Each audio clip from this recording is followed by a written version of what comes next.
அனைவருக்கும் இனிய காலை வணக்கம். இந்த பிரபஞ்சம் துவங்கிய காலத்திலிருந்து இந்த பிரபஞ்சத்தை தாங்கக்கூடிய சப்த ரிஷிகள் அப்படின்னு சொல்லுவாங்க. அந்த சப்த ரிஷிகளில் ஒருத்தர் அகத்திய மாமுனிவர் நம்ம எல்லாருமே கேள்விப்பட்டோம். அந்த பேரை உடைய இந்த குலசேகர விநாயகர் ட்ரஸ்ட் சார்ந்த ட்ரஸ்டிகளுக்கு நன்றியை தெரிவித்துவிட்டு, இங்கே வந்திருக்கிற அனைத்து சகோதர சகோதரிகளுக்கும் என்னுடைய இனிய காலை வணக்கம். பிறந்ததிலிருந்து வளர்ந்து படித்து வாழ்க்கையில் ஒரு திருமணம் செஞ்சு கடைசியில் மூப்பு எய்தி நான் இந்த உலகத்தை விட்டு செல்லும் வரை மனுஷனுக்கு தொன்று தொட்டு தெரிஞ்ச நாள்லேருந்து பார்த்தீங்கன்னா நம்ம இதையே தான் செஞ்சுட்டோம். நம்மளுக்கு இங்கிலீஷில் ஹியூமன் பீயிங் அப்படின்னு சொல்லுவாங்க. ஹியூமன் பீயிங் அப்படின்னு சொன்னால் ஒரு மனிதனுக்கும் மற்ற ஜீவராசிகளுக்கும் ஒரு பெரிய ஒரு வித்தியாசம் இருக்கிறது. இந்த வித்தியாசம் புரியாமலே நம்ம நிறைய பேர் இந்த உலகத்தை விட்டு சென்று விடுகிறோம். அந்த வித்தியாசம் என்ன அப்படின்னு சொல்லி பார்த்தீங்கன்னா, நமக்கு இயற்கையால் கடவுளால் கொடுக்கப்பட்ட 6வது அறிவு.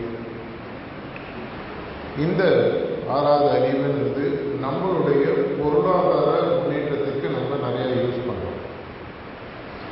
ஆனால் உண்மையான ஞானிகள் அகத்தியர் காலத்தில் ஆரம்பித்து இன்னி வரைக்கும் எல்லாருமே இந்த நுண்ணறிவை 6வது அறிவை நம்மை தாண்டிய ஒரு சக்தி இருக்கு.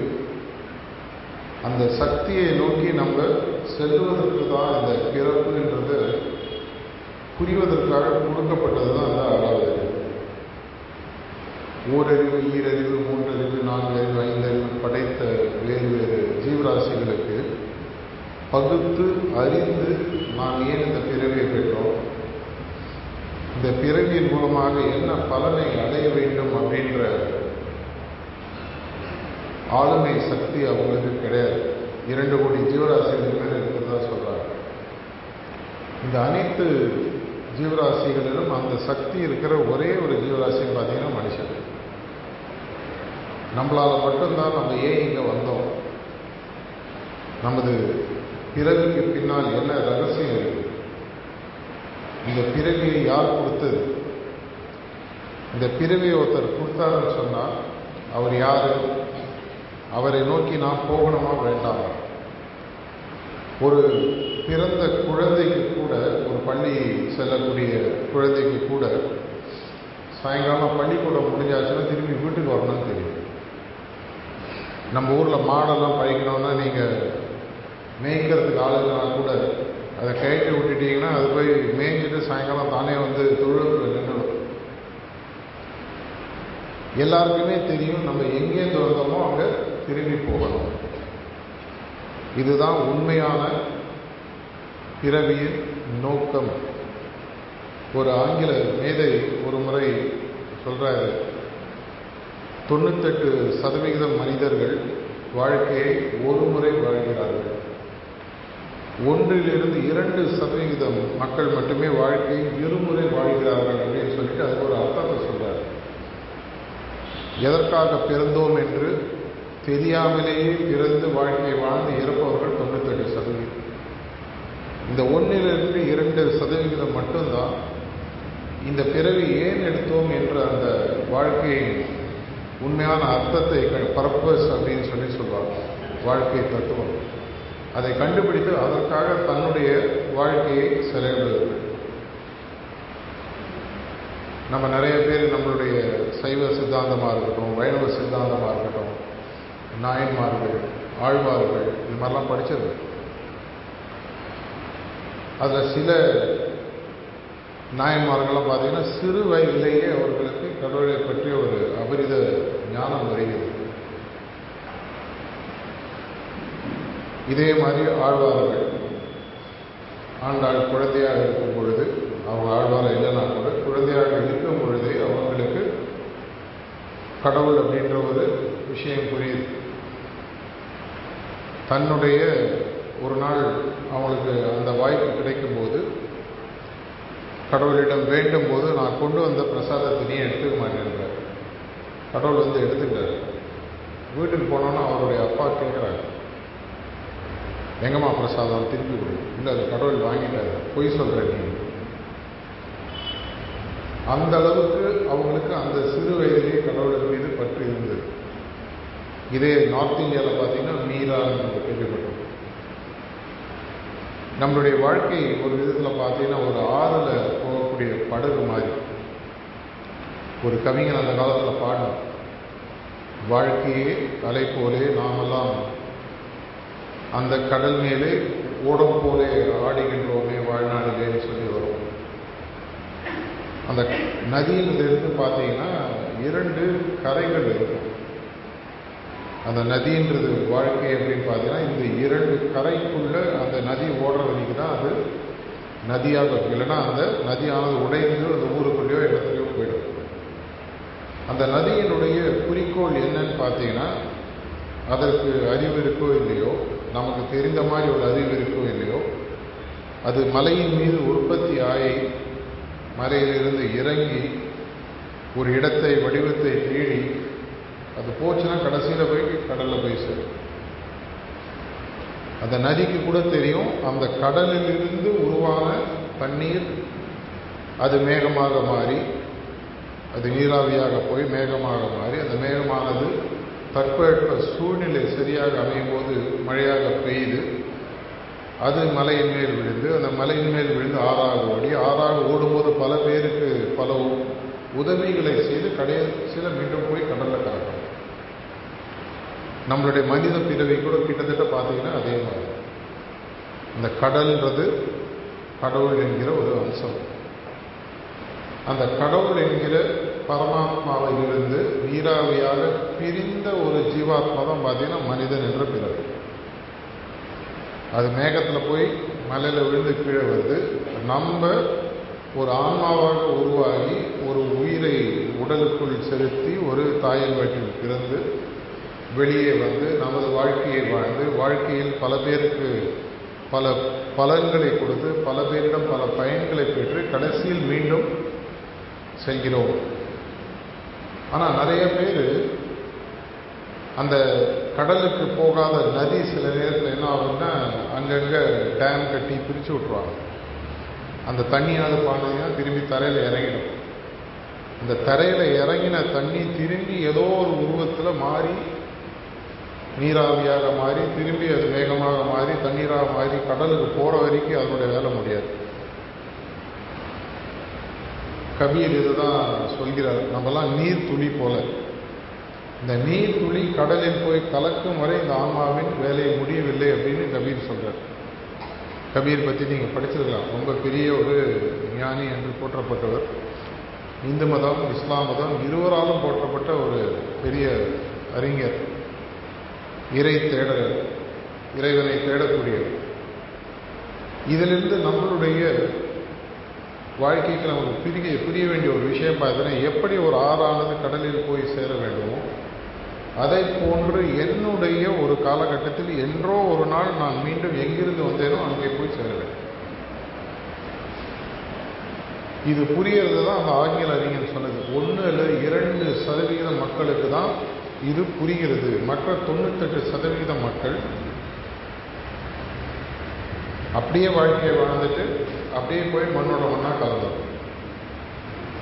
இதை எப்பொழுது நமக்கு புரிகிறதோ ஏதோ ஒரு காலகட்டத்தில் இது நமக்கு புரியுது. நம்மளுடைய அதிர்ஷ்டம் நம்மளுடைய நாட்டில் சின்ன வயசுலேருந்தே நமக்கு சொல்லி வளர்த்த ஒரு விஷயம் பார்த்தீங்கன்னா, கடவுள் ஒருத்தர் இருக்கார், அந்த சாமி கும்பிடணும் அப்படின்னு சின்ன வயசுல முதல்ல சொல்றாங்க. ஏன்னா அந்த வயசுல நம்மளுக்கு எப்படி கடவுளை அடைய வேண்டும் என்று சொன்னாலும் புரியாது. ஒரு காலகட்டம் வரும் பொழுது எந்த சாமியை நீ கும்பிட ஆரம்பிக்கிறியோ அந்த கடவுளானவர் கடந்து உள்ளே போய் தேட வேண்டியவர்ன்றது நமக்கு புரியாது. அது நமக்கு சரியாக புரியும் பொழுது எங்கெங்கேயோ தேடுறதுக்கு பதிலாக என்னால் உள்ளேயும் தேட முடியுன்ற உண்மை நமக்கு உரைக்க ஆரம்பிக்கும். இதைதான் பெரிய பெரிய முனிவர்களும் ரிஷிகளும் சமகாலத்து அறிஞர்களும் சுவாமி விவேகானந்தராக இருக்கட்டும், ராமகிருஷ்ண பரமஹம்சராக இருக்கட்டும், நம்ம ஊரில் பிறந்து வளர்ந்த பல ஞானிகள் ரமண மகரிஷியில் ஆரம்பித்து எல்லாரும் சொல்கிறது, எல்லா இடத்துலையும் தேடக்கூடிய கடவுளை உன்னால் உள்ளேயும் தேட முடியும். இப்போ வீட்டில் பீரோவில் வச்சிருக்கிற நகையை நம்ம போய் பேங்க்கில் லாக்கரில் தேடினா கிடைக்காது. அதே மாதிரி என்னுடைய இதயத்தில் இருக்கக்கூடிய கடவுளை நான் உலகில் எங்கே போய் தேடினாலும் கிடைக்கிறதுக்கான வாய்ப்புகள் கம்மி. அந்த நதி போகும்போது 2 கரைகள்னு சொல்லி நான் சொன்னேன். அதில் ஒரு கரைன்னு பார்த்தீங்கன்னா நம்மளுடைய லௌகீக அல்லது பொருளாதார வாழ்க்கை. அந்த கரை நல்லா இருக்குது. அது நல்லா இல்லைன்னா அந்த பக்கம் தண்ணி கசிஞ்சு வெளியில் வரும். விவேகானந்தர் ரொம்ப பல முறை சொன்ன ஒரு வார்த்தை, முதலில் சாதம் பின் வேதம் அப்படின்னு சொல்லி சொன்னார். நம்மளால் நம்மளுடைய வயிற்று பசியும் நம்மளுடைய தேவைகளையும் பூர்த்தி செய்யவில்லை என்றால் நம்மளால் வேதமோ கடவுளோ சாமியோ நம்மளால் கும்பிட முடியாது. அவங்களை போய் அடையணுன்ற நம்ம எண்ணம் நமக்கு வராது. அதனால தான் அவர் சொன்னார், முதலில் சாதம் பின் வேதம் அப்படின்னு சொல்லி சொன்னார். அப்படின்னா இந்த நதியானது ஓடும்பொழுது ஒரு பக்கமானது, ஒரு கரையானது லௌகீக வாழ்க்கையாக இருக்கும் பட்சத்தில் அந்த இன்னொரு கரை, அந்த வாழ்க்கையை பிடித்து வைக்கக்கூடிய இன்னொரு கரை தான் நீங்கள் சொல்லி பார்த்தீங்கன்னா நம்மளுடைய ஆன்மீக தேடல். எதை நீ தேடுகிறாயோ அதுவாகவே நீ மாறுகிறாய் அப்படின்னு கிருஷ்ணர் கீதையில் சொல்லியிருக்கார். அர்ஜுனனுக்கு அவர் பல விஷயங்கள் சொல்லும்போது ஒரு இடத்துல சொல்றார், எதை நீ தேடுகிறாயோ அதுவாகவே நீ மாறுகிறாய். அப்படின்னா மகாபாரதத்தில் நம்ம எல்லாருக்குமே தெரியும், பாண்டவர்கள் வெற்றி பெற்றதுக்கு முக்கியமான காரணம் எதுக்குள்ள கிருஷ்ணன் அப்படின்னு சொல்லி சொல்லுவாங்க. ஆனால் அந்த சண்டையில் கடைசி வரைக்கும் அவர் விரலை தூக்கி சக்கரத்தை விடலை.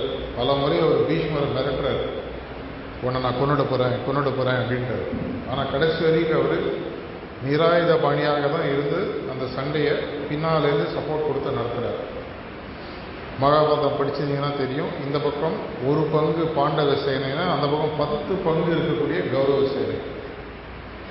இங்கே 1 மடங்கு வீரர்கள், அங்கே 10 மடங்கு பெரிய வீரர்கள், பீஷ்மர், துரோணாச்சாரியார், கிருபாச்சாரியார், யார் வேணா. ஆனால் அனைவரையும் ஜெயிக்கக்கூடிய ஒரு பக்கபலமாக இங்கே நிராயுதபாணியாக இருந்த ஒரு கிருஷ்ணர். அதை போன்று என்னுடைய வாழ்க்கையில் தினசரி எனக்கு பிடித்த எந்த இஷ்ட தெய்வமோ அவரை என்னுடைய வாழ்க்கையில் ஒன்றாக ஆக்கிட்டேன்னு சொன்னால் என்னுடைய இந்த சம்சார சாகரம் சொல்லி சொல்லுவாங்க. சம்சார சாகரம்னா இந்த ஆறிலிருந்து போய் கடலில் கலந்து அந்த கடலில் இருந்து மீண்டும் பிறவா நிலைமைக்கு வருது. அப்படின்னா இந்த 2 கரையும் கடைசி வரைக்கும் 6 கடலில் கலக்கிற வரைக்கும் ஒழுங்காக வரும். இது இன்னும் வேற ஒரு உதாரணம் மூலமாக சொல்ல முடியும். ஒரு பறவை எடுத்துக்கணும். ஒரு பறவையானது பறக்கணும்னு சொன்னால் 2 சிறகுகளும் சரியாக பேலன்ஸ் பண்ணணும். ஏரோப்ளேன் பறக்குது நம்ம பார்க்குறோம், பெருசாக 2 விங்ஸ்ன்னு சொல்லி இருக்கும் அது சிறகுகள். அது 2ம் பேலன்ஸ் ஆனால் ஏரோப்ளேன் பறக்க முடியாது. இதே தான் ஒரு பறவைக்கும். ஒரே ஒரு சிறகு மட்டும் அடிச்சதுன்னா ஒரு பறவையை பறக்க விடாமல் பண்ணணும்னா நம்ம ராமாயணத்தில் படிச்சிருக்கோம். ராவணன் தன்னை நிறுத்த வரக்கூடிய ஜடாயுடைய சிறகை வெட்டுறார், அதனால் பறக்க முடியுது. அதை போன்று என்னுடைய 2 சிறகுகளும் சரியான சமமாக பாவிக்கக்கூடிய வாழ்க்கையை நான் வாழும் பொழுது என்னுடைய வாழ்க்கையானது பரிபூர்ணத்துவம் அடைகிறது. 16 பெற்று பெருவாழ்வு வாழுங்கன்னு சொல்கிறாங்க. இந்த 16 பெற்று பெருவாழ்வு வாழனா உண்மையான பார்த்தா 16 செல்வங்கள். அதில் முக்கியமான செல்வம் பார்த்தீங்கன்னா ஆன்மீக செல்வம். அந்த ஆன்மீக செல்வமானது ஒரு கரை, இந்த பக்கம் இருக்கக்கூடிய இன்னொரு கரை என்னுடைய பொருளாதார வாழ்க்கை. என் கூட பிறந்தவங்க சந்தோஷமாக இருக்கணும், என் குழந்தைகள் நல்லா படிக்கணும், என் வாழ்க்கையில் எனக்கு நிம்மதியும் சந்தோஷமும் இருக்கணும். முதல்ல பேசின சகோதரி சொன்ன மாதிரி வாழ்க்கையில் வரக்கூடிய பிரச்சனைகள் வரும்பொழுது அதை சமாளிக்கக்கூடிய திறமை. உண்மையான புத்திசாலி யாருன்னு ஒரு ஞானி ஒருத்தர் கேட்டபோது, உண்மையான புத்திசாலி என்பவர் பிரச்சனைகள் வேண்டாம்னு சொல்கிறவன் இல்லை, பிரச்சனைகள் வரும்போது அதை சமாளிக்கக்கூடிய திறமைகளை எனக்கு கொடுன்னு கேட்கணும் தான் உண்மையான. இப்போ உங்கள் வீட்டிலே உங்கள் பையன் இருக்கான், ஜிம்முக்கு போகிறான். ஜிம்மு ட்ரெயினர் முதல் நாள் 10 கிலோ வெயிட் தூக்க சொல்கிறார், 2வது நாள் 11 கிலோ தூக்க சொல்கிறார், 10 நாள் கழிச்சு 15 கிலோ தூக்க சொல்கிறார். வெயிட்டே தூக்காமல் உடல் பலமாக மாறணும்னா நடக்காது. வண்டி ரோட்டில் ஓடுனா கூட பார்த்தீங்கன்னா ஃப்ரிக்ஷன் சொல்லுவாங்க, ரெசிஸ்டன்ஸ், ஃப்ரிக்ஷன். அந்த ஃப்ரிக்ஷன்றது இருந்தால் தான் டயர் மூவ் ஆகும். நம்மளுடைய வாழ்க்கையிலும் பிரச்சனைகள் ஒன்று வரும்போது, ஒரு நல்ல சட்னி வேணும்னா அம்மி கல்லில் தேங்காய் மாட்டினா தான் சட்னி. இதை போன்று என்னுடைய வாழ்க்கையில் எனக்கு நல்ல பலம் வரணும்னா எனக்கு பிரச்சனைகள் அடிக்கடி வரணும். ஆனால் அந்த பிரச்சனைகள் வர்றது முக்கியம் இல்லை, அந்த பிரச்சனைகளை சமாளிக்கக்கூடிய திறமையை நான் வளர்க்கிறேன். அந்த திறமையை வளர்ப்பதற்கு முக்கியமான ஒரு பங்கு பார்த்தீங்கன்னா ஆன்மீகம் அளிக்கிறது. கீதையில் என்ன சொன்னாங்களோ, நம்மளுடைய புராணங்கள் என்ன சொன்னாங்களோ, நம்ம இதிகாசத்தில் என்ன சொன்னாங்களோ, நம்மளுடைய உபனிஷத்துகள் என்ன சொன்னாங்களோ, இது அனைத்தின் சாராம்சமும் என்னன்னு சொல்லி பார்த்தீங்கன்னா, செயல் உன்னுடையது, பலன் அவனுடையது. இதை ஆன்மீகம் நமக்கு தெளிவாக புரிய வைக்கிறது. எவ்வளோ பேரால் சொல்ல முடியும், துப்பாக்கி எடுத்து நான் சுட்டா குண்டு கரெக்டாக அந்த ஆள் மேலே பட்டு அவர் சாவார், யாராலையும் சொல்ல முடியாது.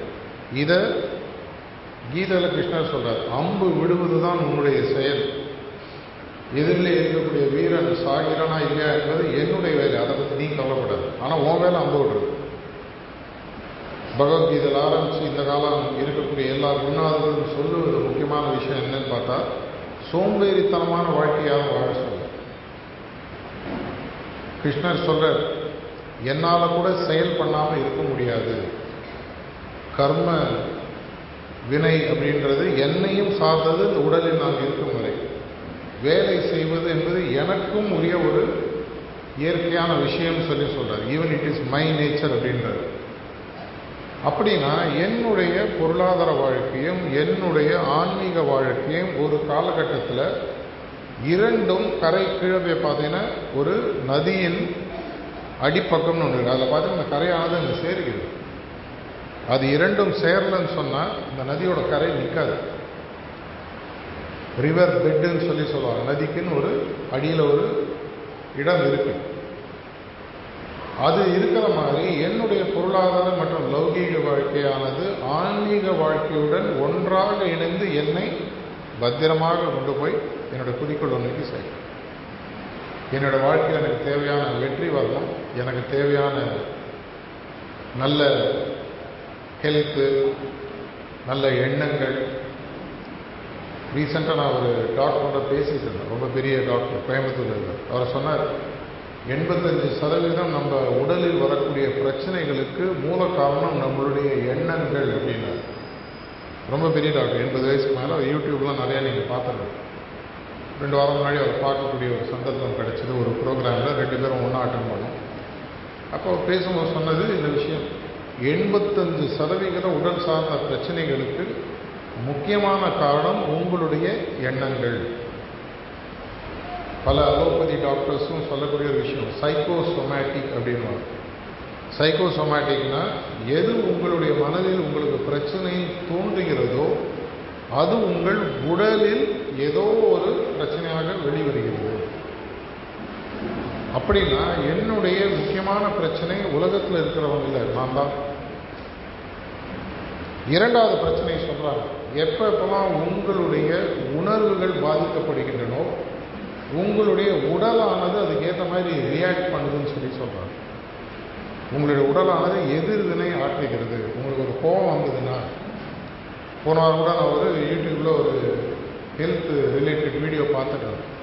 அதில் அந்த நிபுணர் சொல்றாரு, உங்களுக்கு வாழ்க்கை மேலே ஒரு கோபம் வந்ததுன்னா இம்மீடியட்டாக உங்களுக்கு தலைவலியோ ஜலதோஷமோ உடல்நிலை ஏதாவது ஒரு சீர்கேடோ இம்மீடியட்டாக வரும். எங்கே கோபம், எங்கே ஒரு ஆங்காரம், எந்த இடத்துல ஒரு வெறுப்பு இருக்கோ அது உடலில் நிற்க முடியாமல் அது உடலை விட்டு வெளியில் போகணும்னு பார்க்குது. அந்த வெளியில் போகணும்னு பார்க்கும்போது அது ஒரு உடல்நிலை இல்லாத நிலையை உங்களுக்கு கொடுக்குதுன்னு சொல்லி அவர் சொல்கிறார். இது எல்லாத்துலேயும் முடிச்சுட்டு இந்த 2 டாக்டரும் சொல்ல வந்த முக்கியமான விஷயம் என்னன்னு சொல்லி பார்த்தீங்கன்னா, நம்மளுடைய வாழ்க்கையை சமநிலையாக வாழ வேண்டும் என்றால் 2 முக்கியமான விஷயங்களை நீங்கள் சரிப்படுத்தணும், சமன்படுத்தணும். உங்களுடைய எண்ணங்கள், உங்களுடைய உணர்வுகள். உங்களுடைய எண்ணங்களும் உங்களுடைய உணர்வுகளும் தான் உங்களுடைய வெற்றி தோல்வியையும், உங்களுடைய உடல் நிலையையும், உங்களுடைய வாழ்க்கை செல்வத்தையும் இதனால் தான் நிர்ணயிக்கும். சென்னையில் போய் ஆட்டோவில் பார்த்தீங்கன்னா மனம் போல் மாங்கல்யம் அப்படின்னு எழுதியிருப்பாங்க பின்னாடி. அப்படின்னா உன் மனதில் உனக்கு எப்படி திருமணம் நடக்குது, நீ சின்ன வயசுலேருந்து கற்பனை பண்ணி அதை எடுத்துகிட்டு வரையோ அது செயலாக மாறுகிறது. இது நம்ம வாழ்க்கையில் நிறைய நேரத்தில் பார்த்துருக்கோம். நான் போயிட்டே இருந்தாங்க, இதை நினச்சேன், அவர் வந்து எதிர்க்க நின்னார். மேனிஃபெஸ்டேஷன் சொல்லுவாங்க. எது என்னுடைய சிந்தனை தொடர்ச்சியாக இருக்கிறதோ அது செயலாக உருவெடுக்கிறது. எது என்னுடைய உணர்வுகளில் தலை தூக்கி நிற்கிறதோ அந்த உணர்வானது செயலாக மாறுகிறது. அப்படின்னா இந்த 2 விஷயங்களையும் நான் சமமாக கொண்டு வரணும். இந்த எண்ணங்கள் அப்படின்றது பார்த்தீங்கன்னா உங்களுடைய மனதிலிருந்து உருவாகிறதுன்னு சொல்லுவாங்க. என்னுடைய உணர்வுகள் அப்படின்னு பார்த்தீங்கன்னா என்னுடைய இதயத்திலிருந்து உருவாகிறதுன்னு சொல்லுவாங்க. அப்படின்னா என்னுடைய மனதையும் என்னுடைய இதயத்தையும் என்னால் என்னுடைய கையில் எடுத்து நான் சொல்கிற மாதிரி அதை கேட்க வைக்கணும். கேட்க முடியுமான ஹார்ட்ஃபுல்னஸ் பயிற்சியில் நாங்கள் அதை முடியும்னு சொல்கிறோம். ஒரே நாளில் ஸ்விம்மிங் கற்றுக்க முடியாது, ஒரே நாளில் யோகாசன பயிற்சி கற்றுக்க முடியாது, ஒரே நாளில் சமையல் பண்ணுறது எப்படின்னு கற்றுக்க முடியாது. கொஞ்ச நாள் ஆகும். சித்திரமும் கைப்பழக்கம், செந்தமிழும் நாப்பழக்கம். அதை போன்று இப்போ நாங்கள் உங்களுக்கு சொல்லிக் கொடுக்கக்கூடிய ஒரு எளிய முயற்சியானது, எளிய பயிற்சியானது கொஞ்ச நாள், ஒரு 90 நாட்களுக்கு நாங்கள் எல்லாரையும் ரெக்வெஸ்ட் பண்ணுறோம். அது நடக்குதோ இல்லையோ, ஒரு டாக்டர் கூட ஒரு மருந்து கொடுத்தாலும் ஒரு மண்டலம் யூஸ் பண்ணுங்க 48 நாள். இப்போ சபரிமலை கோயிலுக்கு போகிறீங்கன்னா ஒரு மண்டலம் விரதம் இருந்துட்டு கோயிலுக்கு போனால் நல்லதுன்னு. ஏன்னா உடல் பழக ஆரம்பிக்கும், உங்களுடைய சிந்தனைகள் கடவுளை நோக்கி மாற ஆரம்பிக்கும். அதுக்காக தான் அந்த 48 நாள் மண்டலம். என்னுடைய தாய்மாமன் கிட்டத்தட்ட ஒரு 48 வருஷம் அவர் வந்து சபரிமலைக்கு குருநாதராக இருந்தார். அவர் கீழே இப்போ இல்லை. அவர் எப்போ சொல்கிறார், அந்த 48 நாட்கள் தெரிஞ்சோ தெரியாமையோ மனசும் உணர்வுகளும் கடவுளை நோக்கி சரியாக அமையும். அந்த நேரத்தில் என் வாழ்க்கையில் கிடைக்காத பல நல்ல விஷயங்களும் பல கஷ்டங்களும் விலகிறத நான் பார்த்துருக்கேன்னு சொல்லி பல முறை அவர் சொல்லுவார். குருசாமின்னு சொல்லுவாங்க. இதை போன்ற ஒரு நிலையை இந்த காலத்தில் இருக்கக்கூடிய முக்கியமாக இந்த ஜெனரேஷன் வந்து பார்த்தீங்கன்னா எல்லாமே ஈஸியாக கிடைக்கிறது. என்எஸ் கிருஷ்ணன் 1930 பாடிட்டு போயிட்டார், பட்டனை தட்டினா 2 இட்லி வரணும். அதை மாதிரி ஒரு நிலையை இன்று ஹார்ட்ஃபுல்னஸ் பயிற்சி கிட்டத்தட்ட கொண்டு வந்துச்சு. பிள்ளையாருக்கும் முருகனுக்கும் நடந்த சண்டையில் பிள்ளையார அப்பா அம்மாவை சுற்றிட்டு மாம்பழத்தை வாங்கிட்டு போயிட்டார். நம்ம கேள்விப்பட்டோம். என்னுடைய அம்மையும் அப்பனும் தான் என்னுடைய உலகம், நான் எதுக்கு உலகத்தை போய் சுத்தணும். அதை போன்று என்னை படைத்த கடவுள் எல்லா இடத்திலும் இருக்கக்கூடிய பட்சத்தில் அந்த கடவுளானவர் என்னுடைய சிந்தனையிலும் என்னுடைய இதயத்திலும் இருக்கிறார். அவரை பற்றி என்னுடைய தொடர் நினைவு என்னால் வளர்க்க முடியுமானால் உலகத்தில் என்னுடைய இன்றிலிருந்து ஆரம்பித்து இன்னும் 10 வருஷமோ 20 வருஷமோ 30 வருஷமோ 40 வருஷமோ நான் வாழக்கூடிய காலகட்டத்தில் அவர் என்னுடைய வாழ்க்கையில் ஒரு அங்கமாக மாறிவிடுகிறது. அப்படின்னா நான் என்ன பண்ணணும்? ஒரு நாளைக்கு ஒரு 30-40 நிமிஷம் ஒதுக்க வேண்டும். இன்னைக்கு இருக்கக்கூடிய காலகட்டத்தில் 30-40 நிமிஷம் இல்லைன்னு யாருமே சொல்ல முடியாது. ஏன்னா ரீசெண்டாக ஒரு சர்வே நான் படித்தேன். ஆஃபீஸ் போகிற ஆண்களாக இருக்கட்டும், இல்லை பெண்களாக இருக்கட்டும், இல்லை வீட்டில் ஃபேமிலியை பார்த்துக்கிற ஹோம் மேக்கர்னு சொல்லக்கூடிய பெண்களாக இருக்கட்டும், ஒரு நாளைக்கு கிட்டத்தட்ட 25-30% நேரம் அவங்களுடைய நேரமானது வாட்ஸ்அப்லேயும் யூடியூப்லேயும் சேனல் பார்க்கறதுலையும் போதும் ஒரு டேட்டா சொல்லுது. உண்மையாக பொய்யா, அது கம்மியாக ஜாஸ்தியாக நீங்கள் தான் சொல்லணும். இந்த நேரத்திலேருந்து ஒரு 30-40 நிமிஷத்தை உங்களுடைய வாழ்க்கையை இன்னும் செம்மைப்படுத்துவதற்காக கொடுக்க சொல்லணும்.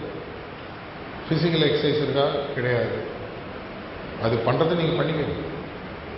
இப்போ நீங்கள் எப்படி சேரில் உட்காந்துருக்கீங்களோ, உங்களுக்கு தேவைப்பட்டால் தரையில் உட்காரலாம். சில பேருக்கு பிடிக்கும், சில பேர் சேர்லேயே உட்காரலாம். என்னால் முடியலைங்க, நான் சேரில் உட்காந்துருக்கேன்.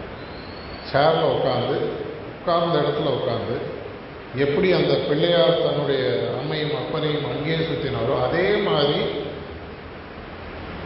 அந்த கடவுள் என்னுடைய எண்ணத்திலும் இதயத்திலும் இருக்கிறார் ஒரு எண்ணத்துடன் உட்கார்ந்து கண்ணை மூடி 20-20 நிமிஷம் தியானம்.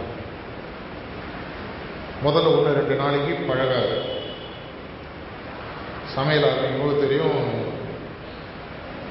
கடுகு பதிலாக வெந்தயம் போடுவோம், உப்பு பதிலாக சர்க்கரையை போடுவோம், கடலெண்ணெய் பதிலாக நல்லெண்ணெய் ஊற்றுவோம், ஏதோ நடக்கும். கொஞ்ச நாள் கழிச்சு பழகிடும். இதே மாதிரி தியானத்தில் முதலில் 2வது 3வது நாள் மெதுவாக வரும்பொழுது, இன்னைக்கு இருக்கக்கூடிய காலகட்டத்தில் நீங்கள் உங்கள் வீட்டிலேருந்தே இந்த பயிற்சியை நீ கற்றுட்டதுக்கப்புறம் ப்ராக்டிஸ் பண்ணுறதுக்கு ஏதுவாக உங்களுடைய ஸ்மார்ட் ஃபோன் கையில் வச்சுருப்பீங்க. அது ஆண்ட்ராய்டோ ஐஓஎஸோ ஆப்பிள் ஃபோன் ஏதோ ஒன்று வச்சுருப்பீங்க. அதில் போய் பார்த்தீங்கன்னா ஹார்ட்ஃபுல்னஸ்ன்னு ஒரு ஆப் இருக்குது. அந்த ஆப்பை நீங்கள் டவுன்லோட் பண்ணிங்கன்னா நாங்கள் இங்கே சொல்லிக் கொடுக்கக்கூடிய பயிற்சிகளை அடுத்த 90 நாட்களுக்கு யாருடைய உதவியும் இல்லாமல் நீங்கள் வீட்டில் உங்களுக்கு எப்போ வேணுமோ பண்ணி பார்க்கலாம். ஒரு 90 நாட்கள் நான் ஜிம்முக்கு போனதுக்கப்புறம் அந்த ஜிம்மு ட்ரெயினர்கிட்ட போய் சொல்லலாம், நான் 90 நாட்கள் தினசரி நீ சொன்னபடி நான் இங்கே வந்து எக்ஸசைஸ் பண்ணேன், எனக்கு எந்த விதமான மாறுதலும் இல்லை. 90 நாட்கள் பண்ணேன், நல்ல மாறுதல் இருக்குது, நான் தொடர்ச்சியாக பண்ணேன். அதை போன்று இந்த ஹார்ட்ஃபுல்னஸ் பயிற்சியானது இன்று நீங்கள் முதல் முறையாக தியானத்தை ஆரம்பிப்பவராக இருந்தால் அடுத்த 90 நாட்களுக்கு இங்கே லோக்கலாக எங்களுக்கு இந்த இடத்துல ட்ரெயினர்ஸ்ன்னு சொல்லுவோம், அவங்க இருக்காங்க, இந்த பயிற்சியாளர்கள்னு சொல்லுவோம். இதை தொடர்ச்சியாக எப்படி பண்ணுறது அவங்களும் சொல்லிக் கொடுப்பாங்க. இந்த வில்லேஜ், இந்த டவுன், எங்கே லொக்காலிட்டியோ அங்கேயே இருக்காங்க. அடுத்த 90 நாட்களுக்கு நீங்கள் அவர்களோட உதவியுடனும், இல்லை உங்களுக்கு டெக்னாலஜி தெரிஞ்சதுன்னா உங்களுடைய கையில் இருக்கக்கூடிய கைபேசியின் மூலமாக இந்த ஹார்ட்ஃபுல்னஸ் என்ற ஆப்பை டவுன்லோட் பண்ணி நீங்களே ப்ராக்டிஸ் பண்ணலாம். தமிழிலும் இருக்கிறது. உலகில் பல மொழிகள் கொடுத்துருவோம், தமிழையும் கொடுத்துருவோம். இதை செய்யும்போது மெதுவாக மெதுவாக மெதுவாக உங்களுக்கு ஒரு டேஸ்ட் தெரியும். இது எனக்கு ஒத்து போகணும், ஒத்து போகாது. ஒருத்தர் ஒரு கடை நல்லா இருக்குன்னு சொன்னாங்கன்னா அந்த கடையில் 1 தடவை 2 தடவை பொருள் வாங்கி பார்க்கலாம். நல்லா இருந்தால் தொடர்ச்சியாக வாங்கணும். நல்லா இருக்குன்னா இல்லைப்பா அவருக்கு பிடிச்சிருந்தது எனக்கு பிடிக்கலன்னு விட்டுட்டு போயிடும். அதை போன்று இந்த பயிற்சியை தினசரி, இது ஒரு மூச்சு பயிற்சி மாதிரியோ இல்லை உடல் பயிற்சி மாதிரியோ தினசரி செய்ய வேண்டிய விஷயம். ஜிம்முக்கு 1வது நாள் 30வது நாள் 90 நாள் போயிட்டு எனக்கு 6 பேக் ஒன்றுன்னா நடக்காது, ஃபேமிலி பேக் தான் இருக்கும். இதே மாதிரி இந்த பயிற்சியானது அடுத்த 90 நாட்கள் இன்றிலிருந்து ஆரம்பித்து தினசரி ஏதோ ஒரு நேரம் குறிச்சுக்காது. ப்ரிஃபரபிளி சூரியோதயம் நேரம் பெட்ரு தியானத்துக்குன்னு எல்லாரும் சொல்கிறாங்க.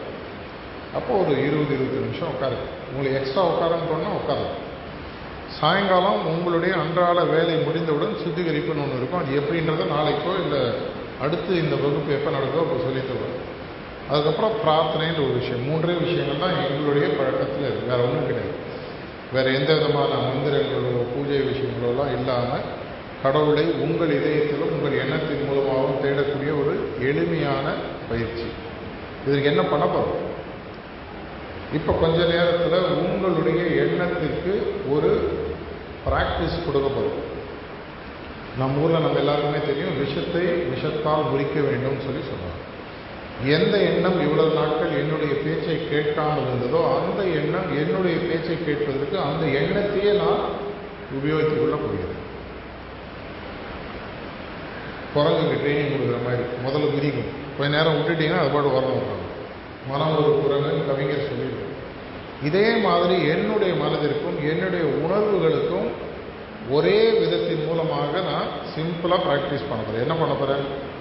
உலகத்தில் வியாபித்திருக்கக்கூடிய தெய்வீக சக்தியானது என்னுடைய இதயத்திலும் இருக்கிறதுன்ற ஒரு எண்ணத்துடன் ஒரு 10-15 நிமிஷம் உட்காரு.